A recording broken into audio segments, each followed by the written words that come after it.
Well, I'm going to be late to my own meetup, but these things happen. The game did go to overtime, but it was finished before we technically had to leave in order to go to the meetup. I felt like it'd be better to get this done in the studio if I could. So for people who are waiting for an outdoor review, I apologize. But hey, Charlotte Checkers, first time I've worn this in a review, and it's because Abbotsford just had an awful game. This was the worst game I've seen Abbotsford play in the playoffs.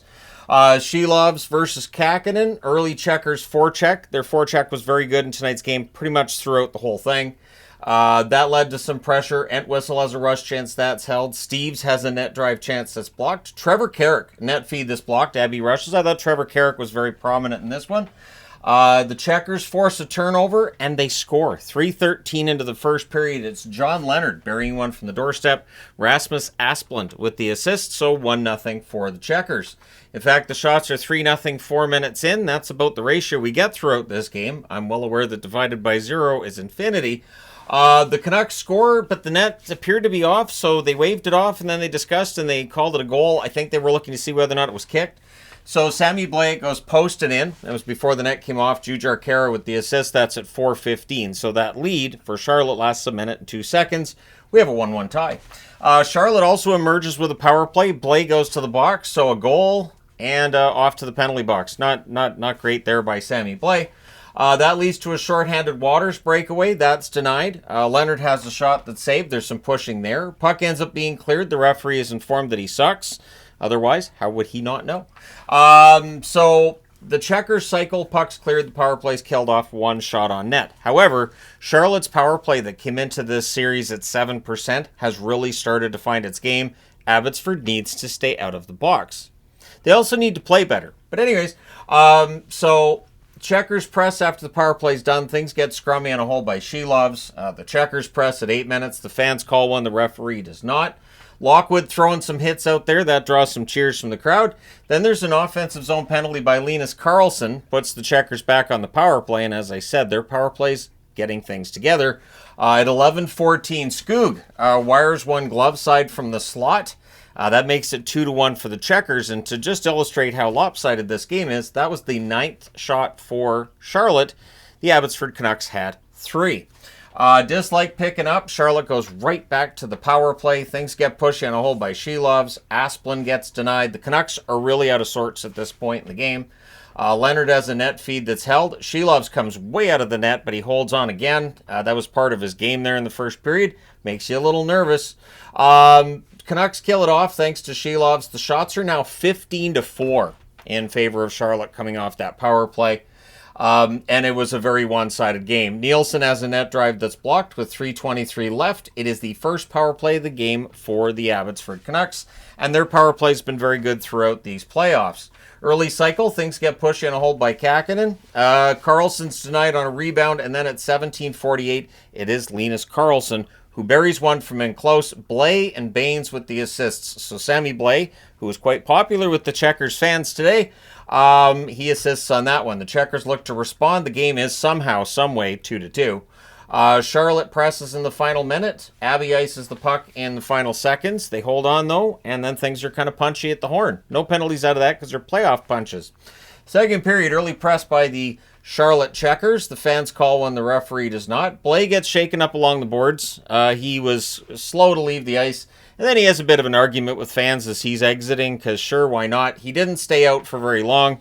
Clearly, the fans in Charlotte, not big Sammy Blais supporters. Here in Abbotsford, he's quite popular. Isn't it funny how that always happens? The guy who's really unpopular on the road is very popular at home. Pressed by Charlotte at 2.5 minutes. Blais returns quickly, as I said. The shots are 2-0 Charlotte at 4 minutes. So the Canucks to this point are really not getting those chances, and that was a storyline throughout, really, almost the rest of that 40 minutes there. Sordiff has a rush chance that's held. We get 2 minutes of 4-on-4 as the referee's looking to stop all the scrumminess that's going on the whistles. Didn't really work. The Canucks press at 5.5 minutes. Di Giuseppe fires one wide as the Canucks were having difficulty locating the net. Lockwood misses one wide on a net drive. The teams trade turnovers. Some sloppy plays both ways during this part of the game.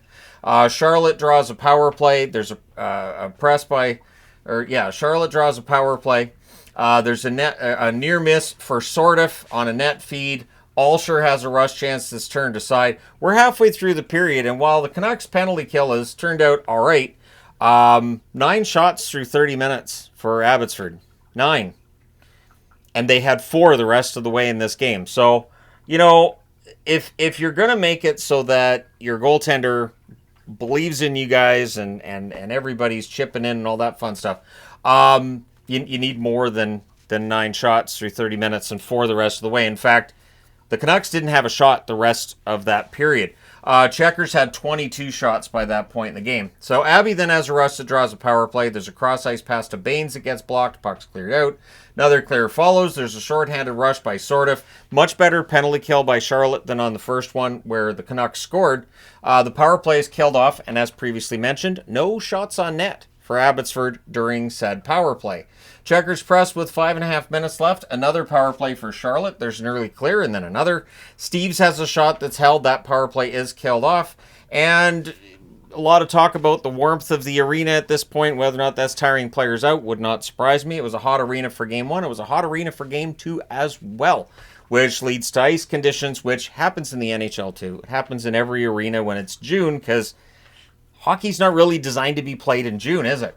I say as I'm going to a street hockey game as if no self-awareness.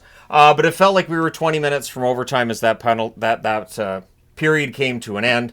And sure enough, we go to the third, score tied at 2. Abby presses 2.5 minutes in. There's a near miss for DiGiuseppe. Checkers are forced to ice it. Abby is a crossbar away from the lead. The Checkers rush the other way. So posts and crossbars for both teams in this game. Alsher has a one-timer that's blocked. O'Coulier then has a chance that's held as the Checkers get some pressure. 5.5 minutes into that third period, the shots are 4-1 for Charlotte. Charlotte just keeps rolling, just keeps it up, much like Game 1, really. DiGiuseppe has a wrister that's caught and held. The Canucks press at 6.5 minutes. Alsher's denied. The Canucks rush the other way. Things get pushy on a hold by Kakinen. Klimovich down, slow to skate off. He would stay on the bench, though. Asplund beats out an icing. The Canucks then press 9 minutes in. The fans call one. The referee does not. So the referee is informed that he sucks. It is the only way that the referee will know that he does, in fact, suck. The shots are 5-4 for Charlotte with 9.5 minutes left. Again, Vancouver/Abbotsford. No shots in the second half of the third period, just like the second period. They are going to have to play better than this when they come home for games 3, 4, and 5, or that may be all that's needed for this series. And it already felt like overtime at that point as well. Trevor Carrick has a net feed near miss there. Then there's a post for Wolanin from the slot on a turnover.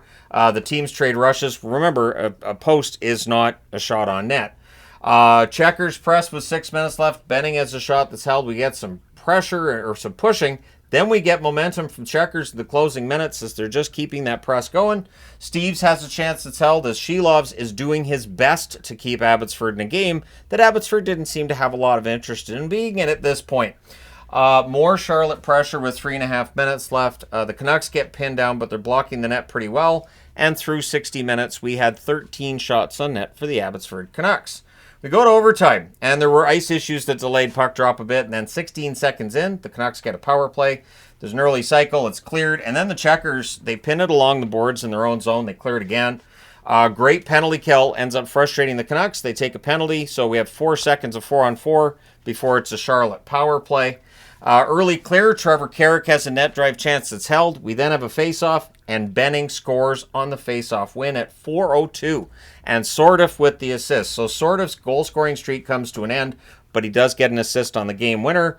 The Charlotte Checkers win 3-2 to tie the series at 1 with 8,689 fans in attendance at Bojangles Arena, which is a new record for Charlotte. So they set a record, and then they beat it.